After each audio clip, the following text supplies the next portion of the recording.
ఎవరైనా అవుటర్స్ వచ్చి లోపలికి దూకి కిటికీలో చూసేంత ఛాన్స్ ఉందా లేకపోతే లోపల వాళ్ళు 100% ఉంది. అసలు ఇంత వైపు నేను ఇంత హైట్ ఉన్నా, ఇంత హైట్ ఉండే చూస్తారు. ఇంకా బాయ్స్ ఎంత హైట్ ఉండరు, అక్కడ నుంచి అయితే కన్ఫర్మ్ కనబడుతుంది.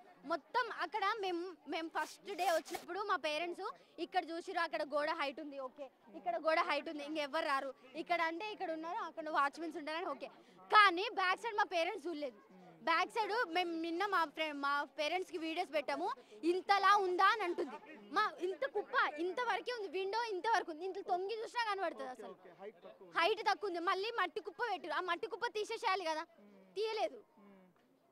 మీరు కంప్లైంట్ ఇస్తే ఎందుకు అంత తొందరగా వీళ్ళు? మేము మొన్న వార్డెన్కి ఒకరోజు చెప్పినాం, వార్డెన్కి ఒకరోజు చెప్తే పట్టించుకోలేదు.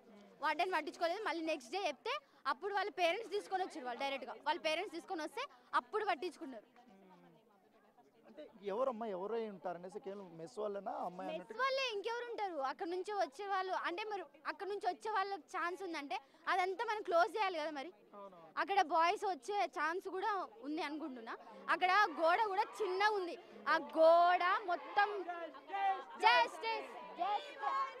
ఓకే. సో ఏబీవీపీకి చెందిన బట్టి విద్యార్థులు కానీ ఇప్పుడు మనం హాస్టల్ విద్యార్థులతో కూడా మాట్లాడాం కాబట్టి వీళ్ళందరూ కూడా ఇక్కడ గ్యాదర్ అయ్యి వీ వాంట్ జస్టిస్ అంటూ కూడా వీళ్ళందరూ కూడా మాస్కులు వేసుకుని ఇక్కడ వీళ్ళు నినాదాలు చేస్తున్నారు. ఎందుకంటే బయటంతా ఈ హాస్టల్ బట్టి గోడలు ఉన్నాయంటే గోడల వెనకాలంతా కూడా చాలా ఈజీగా లోపలికి రావడానికి ఉంది. ఎందుకంటే గతంలో కూడా మేము ఇట్లాంటి సంఘటనలు జరుగుతున్న ఉద్దేశంతో కూడా మేము ఫిర్యాదులు చేసాం, ఎవరూ మమ్మల్ని పట్టించుకోలేదనేసి కూడా వారు విద్యార్థులను ఆందోళన వ్యక్తం చేస్తున్నారు. ఎందుకంటే 31st నైట్ సెలబ్రేషన్స్ అయిపోయిన తర్వాత ఆ రోజు 1 గంట ప్రాంతంలో ఒక విద్యార్థిని వెళ్ళి అక్కడ వేలిముద్రలు అవన్నీ చూసిన తర్వాత ఇక్కడ ఎవరో తచ్చాడుతున్నారు, ఎవరో ఇక్కడ వాచ్ చేస్తున్నారు అనేది కూడా డౌట్ వచ్చింది. ఇక్కడ వీడియోలు కూడా తీసుకుంటారని కూడా డౌట్ వచ్చింది.